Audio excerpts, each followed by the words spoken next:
Mientras la iglesia espera al anticristo, el anticristo vive entre ellos y no se han dado cuenta. Pronto vendrá, Cristo muy pronto vendrá, pronto vendrá. Ustedes pueden decir que soy un exagerado, pero yo quiero que ustedes sean como los hermanos de Berea y empiecen a estudiar la Biblia un poquito más. Y no solamente esto, sino los rastros históricos de esta doctrina. ¿Cuál es el peligro de creer en esta doctrina? Les voy a contar que esta doctrina es muy peligrosa. ¿Por qué? Una vez un hermano me dijo, pero pastor, no importa si el Señor viene primero, viene después, ¿qué importa? La final es estar preparado. Sí, correcto, pero importa muchísimo saber quién viene primero. ¿Y sabes por qué? Porque el hombre de pecado, el cuerno pequeño, el hijo de perdición, es el poder que salió de Roma y el que hoy tiene su sede central, ¿dónde? En el Vaticano. Escúcheme bien lo que te voy a decir. La misma historia que sucedió en el pasado va a volver a suceder. La que pone la marca de la bestia, ¿sí?, es la unión que va a acontecer en el futuro entre dos potencias, una política y una religiosa. Prepárense para ver en todos los canales de televisión a Estados Unidos de Norteamérica trabajando juntos con el Vaticano, y juntos van a llevar a un nuevo orden mundial. Mientras la iglesia espera al anticristo, el anticristo vive entre ellos y no se han dado cuenta. Mientras que la iglesia dice, nosotros nos vamos al rapto y el anticristo nunca va a aparecer, el anticristo ya está levantándose de nuevo.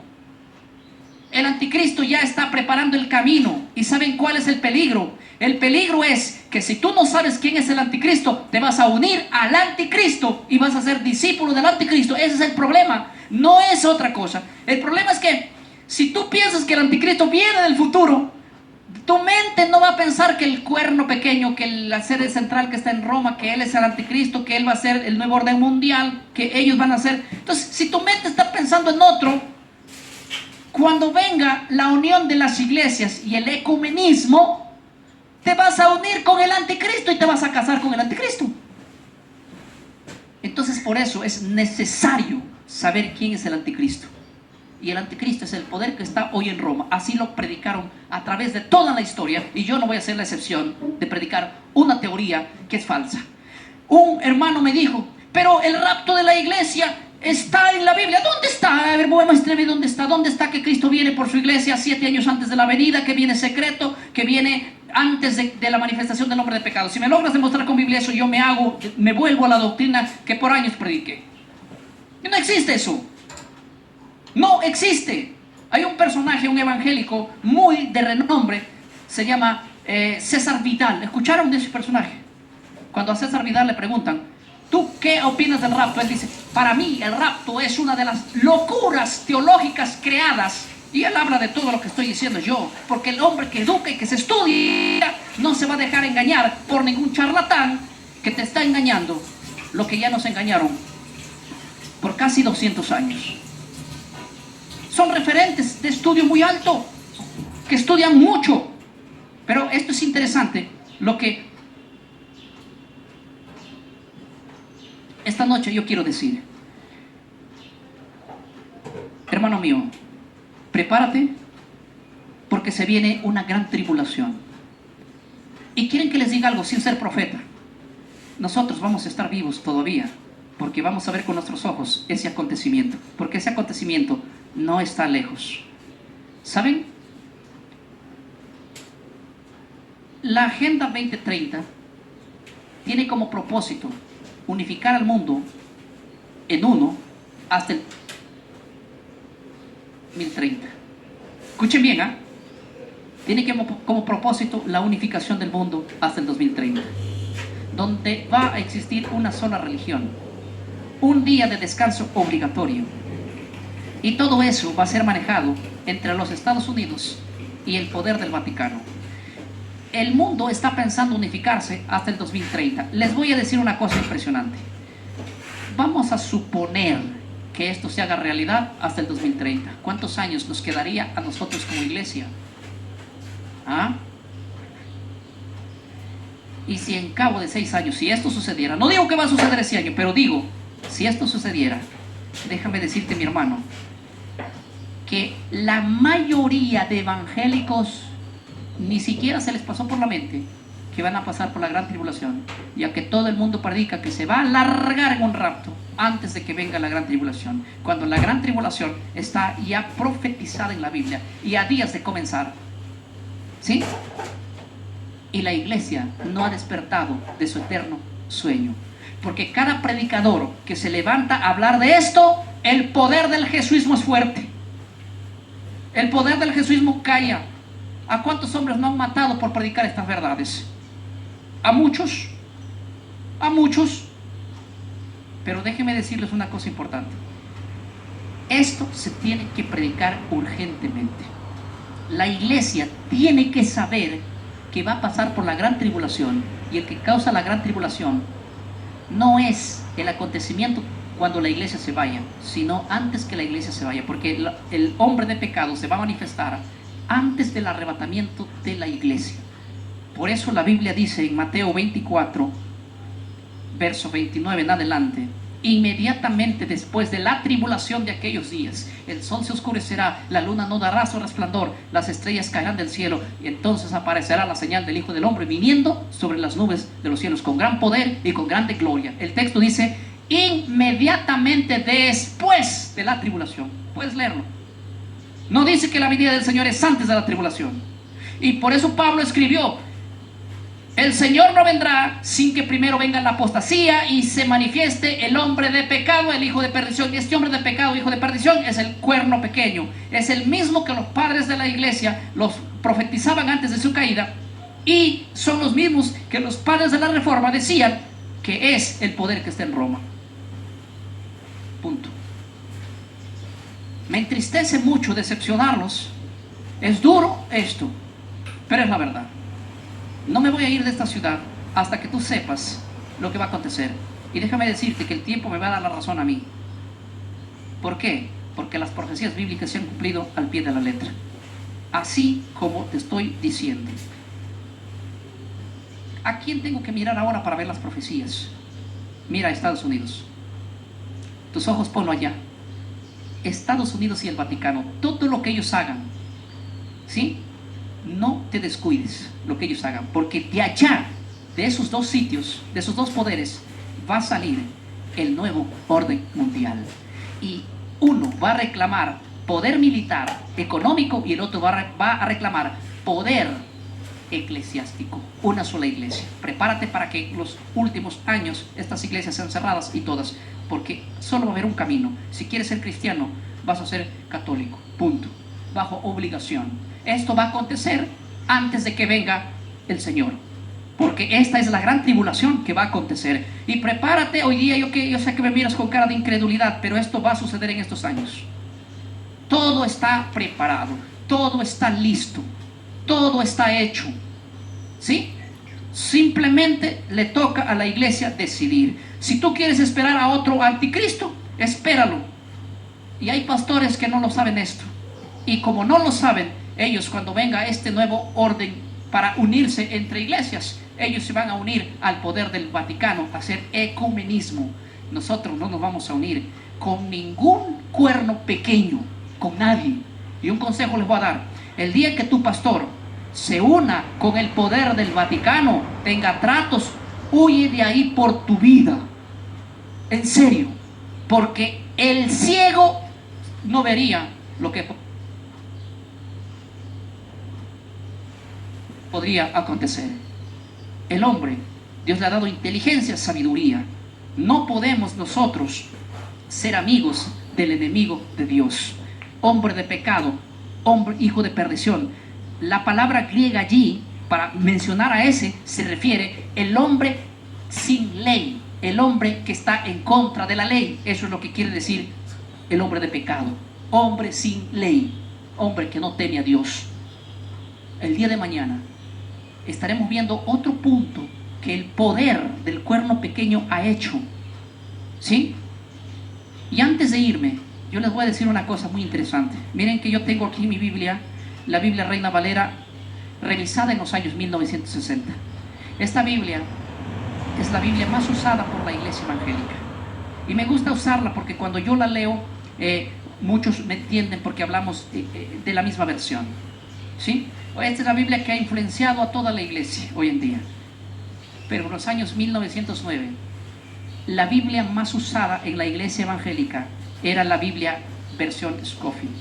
Y esa es la Biblia más terrible que ha podido recibir el mundo evangélico. Porque cada vez que tú abres la Biblia Scofield, tiene el comentario jesuita ahí plasmado. Y es en ese comentario bíblico que enseña que el hombre de pecado va a venir después que la iglesia sea arrebatada. En su comentario. Y toda la iglesia de los años 1909 que surgió esta Biblia, por 84 años fue la Biblia que se usó dentro de la iglesia evangélica. Por eso la iglesia evangélica se volvió dispensacionalista y cree en esa locura, porque les plagaron con esa Biblia terrible. La Reina Valera en los 1960 todavía no existía esa revisión, porque la Biblia Scofield fue introducida en los años 1909 y desde ahí, en los primeros años, más de 2 millones de copias se vendieron. Su comentario. Y toda la iglesia de los años 1909 que surgió esta Biblia, por 84 años fue la Biblia que se usó dentro de la iglesia evangélica. Por eso la iglesia evangélica se volvió dispensacionalista y cree en esa locura, porque les plagaron con esa Biblia terrible. La Reina Valera en los 1960 todavía no existía esa revisión, porque la Biblia Scofield fue introducida en los años 1909 y desde ahí, en los primeros años, más de 2 millones de copias se vendieron. Y la iglesia, a partir del año 1909, se cimentó creyendo una doctrina creada por los jesuitas. La inteligencia de los católicos dio resultado, porque ellos dijeron: vamos a meter esta doctrina dentro de la iglesia evangélica, para que la iglesia evangélica no nos mire a nosotros como el anticristo, sino que diga: el anticristo viene del futuro. Todos los hombres del pasado siempre dijeron: tú eres el anticristo. Ahora la iglesia evangélica ya se olvidó de señalar al verdadero anticristo. Ahora señala: el anticristo viene del futuro. No, pero el anticristo es fulano, es sutano que está allá. No, no es, viene del futuro, del futuro, del futuro. Y si no es esta, pues cásate con esa. Y así va a ser. Esa fue la intención del jesuismo y se salieron con la suya. Todo el mundo está ebrio hoy en día con las enseñanzas que salieron de Roma. Y déjenme decepcionarles una cosa más.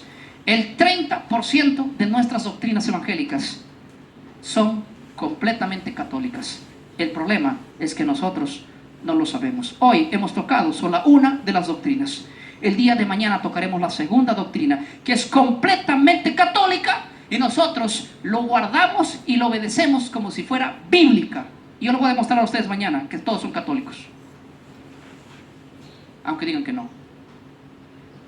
Pero que Dios nos ayude a despertar.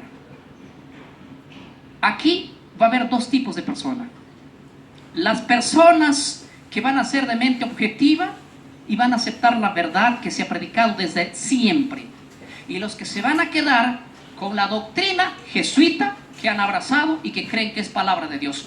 Hagan su decisión. Yo no he venido a convencer a nadie. Cada uno hace lo que bien le parezca, punto.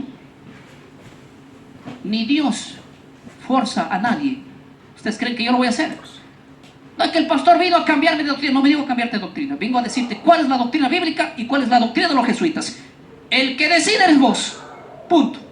Pero no me vengas a decir que el rapto secreto es una doctrina que predicó Pablo y que predicaron los cristianos a través de la historia. Eso sí no. Y no me vengas a decir que el rapto secreto está en la Biblia, porque es otra falsedad. Y no me vengas a decir que Cristo va a venir de una manera sin que nadie lo vea.